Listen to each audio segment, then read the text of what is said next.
guys, this is Andrei Smirnov with the Fast Lane Truck, and with me as always, Kent with MrTruck.com. And I'm really glad you're here because we're towing a heavyweight. Yes, 30,000 pound trailer. With the 2016 Ram 3500 heavy duty going up the Super IKE Gauntlet. I cannot wait. Limited edition. Every toy known to man. Nice.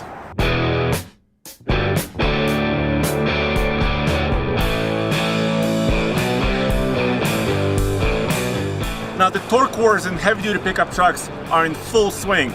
This, of course, is a 6.7 liter straight six Cummins turbo diesel with 385 horsepower and 900 pound-feet of torque, which comes in at 1800 RPM. But Ford just came out with a 2017 Super Duty with 925 pound-feet of torque and 440 horsepower. So I'm waiting to see how Ram responds and how GM responds to this.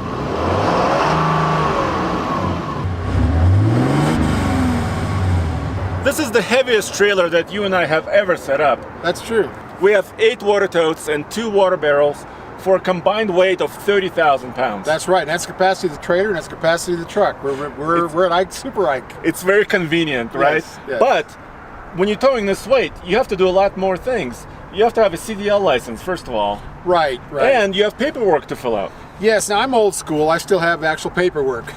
Wow. This is the inspection report, which I do wherever I go. We can't do the CDL inspection like I do on my trucks because we don't own the truck or the trailer. So we try to be as legal as we can, which means we have the triangles, we have the fire extinguisher, we have the fuses, all the things we're supposed to do to be as legal as possible. How about we do something different on the downhill? Okay. Manual shifting.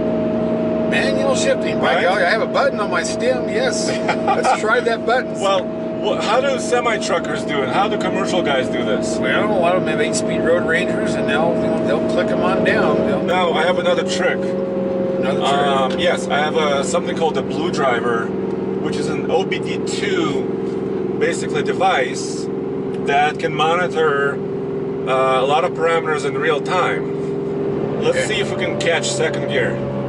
Okay, I'm running down to 2,000 RPM. Using my foot brake. Okay, there's 2,000 RPM, 34 miles an hour. It's still there, second gear. Let me check your RPMs. I'm still got 3,000. Does that sound right? I'm right close to 3. I might be hair under. Okay, here we go. So, should I hold it in second yeah, let's gear? hold this. Let's hold this and see how she goes. Because that's 33 miles an hour.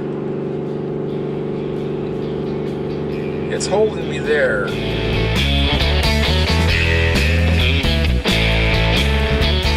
What do you think about this Big Tex trailer? Because it's got the spread to the axles, right? And it's handling the load. Right, it's got like a bridge, so the axles as far apart as they'll put them. It's like a hutch type suspension, even though it's made for Dexter just for Big Tex. So it has a tracking bar and the springs are open on each end, which means you can align the axles. It does really well. You can hear it squeaking once in a while like you would with this kind of a load. But we've got everything level on it. And we've done well. We've even loaded it and unloaded a few times with that 2-speed jack. And it's stable, right? Yes, it is.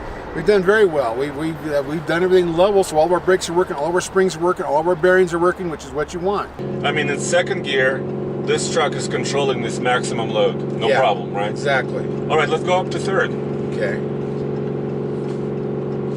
I don't know if it'll do it for you. Maybe you may need to give it a little bit of gas. Well, I'm so close to red line, I can only give it so much gas. There we go. There she goes. Gave a little bit of gas to drop down to say 2,200 RPM. Okay. We're in third gear, and this is 4,200. I'm going to let off the gas, see if it wants to hold us here. 44 miles an hour, third gear. Okay, I'm showing your accelerator input here. This should be 0. I know, but I saw a little bump. Oh, did you? Yeah. As you know, people are always telling us, well, if you manually shifted, they would shift down, do this and that. And that's true, that going up the hill. A lot of times, if we let off the gas, it would have manually shifted down. Well, that was a good test. I mean, we learned that the Ram 3500 controls the downhill speed in second gear. Yeah. And in third gear, it's still controlling us. Yeah, but we're bumping red line right now. Yeah, we're going to have to hit the brakes a little bit, or actually let it go to fourth. That's 57 miles 3,400 RPM. Okay, I let it go to fourth. And we're basically done. Okay, I'm ready. 30. Go! I got up to 31 miles an hour. Okay, you reset? Yeah. Okay. I'm still wide open good. throttle. So I've got the timer going. You reset your trip meter. Yep. And you're full throttle, right? Wide open throttle. Check it out, 100% throttle on the scan tool. And we are at the alternative trailer height, which just has an air suspension. I call it a hybrid. Okay. Leaf springs and airbags. And so that's keeping us level. We lowered it an inch with the alternative trailer height. And this is moving right along. That's one thing about air is it does help level us out. Keep us from squatting too much. It's really level. One thing that I've noticed about fully loaded trucks, even the dualies, when you put 5,000 pounds, in our case, of tongue weight, right? Right. They do start to ride a little bit harsher. It is. At full load. Right? Yeah, because if you're at the bottom of the spring and then your springer is totally compressed, you know, they can't compress anymore, so all this is the upspring weight of the truck moving up is the only cushion you get. Besides a little bit out of the shock, but you know, it's a different thing being loaded. Uh-oh, it's starting to slow down? Yes, it is. Now, let's see. Let me see which gear I'm in. We're going to play with this. We're in 4th gear. Okay. So actually right there it downshifted. It downshifted to 3rd and it shot my RPMs up. So we're going to do something different on this run up. We're going to actually use some manually shifting. Okay. And actually, maybe not so much manually shifting, but whenever I'm peaked down, I'm going to let off the gas and let it shift up for speed. See how that goes. Yeah, we'll see if I can get a little more speed out of it that way. Right now, we're just hanging on. Now the Big Tex trailer has pretty heavy duty chain and gigantic red hooks, which is helpful because the cleats are of such size that you have to have a big hook to go around it. We have this trailer set up at about 17% tongue weight or 5,000 pounds.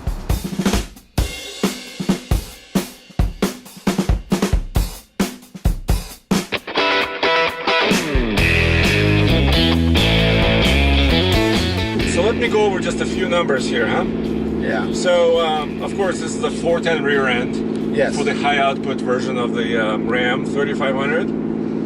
And our max payload number is 5680, which is actually a really good payload number, you know, considering the tongue weight and you and I in here. Right, and it's a 4-wheel drive crew cab, so you got all that weight. So that's really good. A maximum tow rating for this configuration with the 4-wheel drive is 30,310 pounds. So it's over 30,000 pounds. And, well, it is. And we're maxed out. I'm kind of surprised that they didn't make us go to a 3-inch ball on this weight, but we'll find out when they do that and what rate rating they do that. But since we are above peak torque, I'm not going to manually shift it down. I mean, I could wrap it up to 3,000, get a little more horsepower out of it. What do you think? Do you think I should try to go to 3,000 RPM, get more horsepower out of this? Well, try. Let's see what that does. That means I've got to let off. Can you go to 2nd? Let me shift it down to 2nd here. There we go.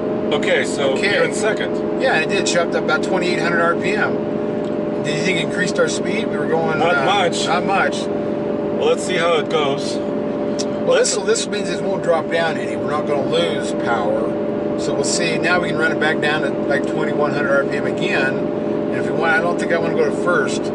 We're in 2nd. So this, like we talked about, going down we manually shifted. Going up we manually shifted. This also gives you a chance to keep the engine and transmission cooler. You should run at higher RPMs. Your fan's running faster. Everything is pumping faster. So I think this is better on the truck. Well, all right, truck. Let me measure the sound level. Okay. 70.5. See, there you go. Let me check my time because we're coming to the point where I stopped the clock at the Ford. Okay. Remember? I remember. We had a little bit of traffic. Yeah, we had some construction going on. We're having a little bit of an issue up ahead. It looks like they may have closed one of the tunnels.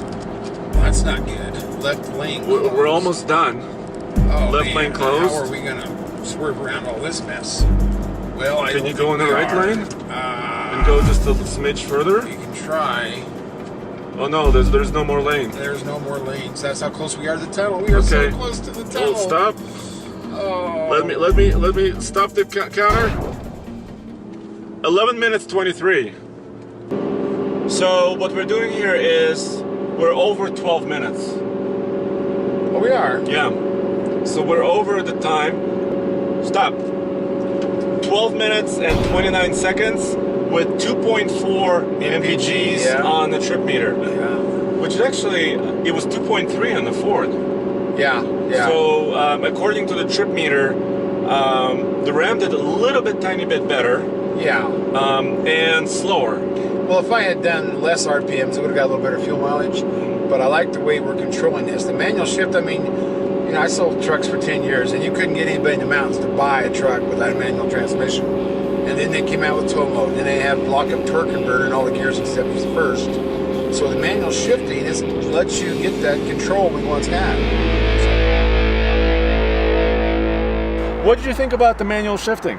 Well, it was interesting. I always wanted to do that with this kind of a load, because we've always compared truck to truck before. Now we're comparing the abilities of this truck and how to optimize its performance, which I really liked. You know, going down the hill, we ended up holding it in second gear most of the time, which was good. I mean, that's where it stayed. That's where it's controllable. I wish I had it 2.5 gears, but it was interesting holding the way the transmission helped us, the tow haul mode helped us, and the exhaust brake helped us. We had all the tools in the toolbox helping us. And what about up the hill? I mean, it did well. That was interesting because, you know, they try to keep us right above torque curve, which was where we were. We were, you know, 2,200 RPMs, but by shifting it down to lower gear, I was able to stay right at the horsepower, the peak horsepower. Yeah. So I had all that going for me, which I liked, and I think it cooled off the engine, cooled everything off because you're running at a higher RPM where you should.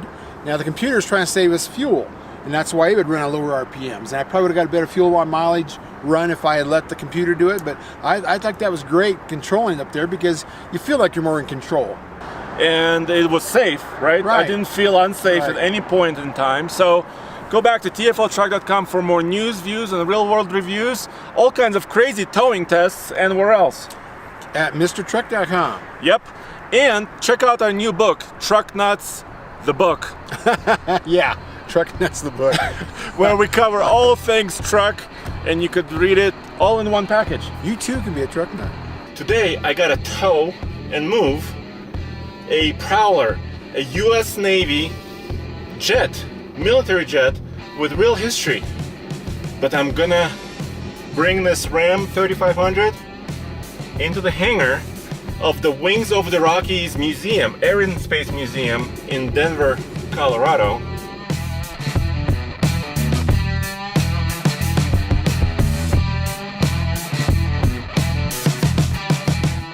So what kind of a plane is it? What is it used for typically? So the EA-6B is an electronic warfare aircraft, and so its job isn't to bomb anybody or to fight other jets. It's literally there to take out an enemy's air defense system, their radar,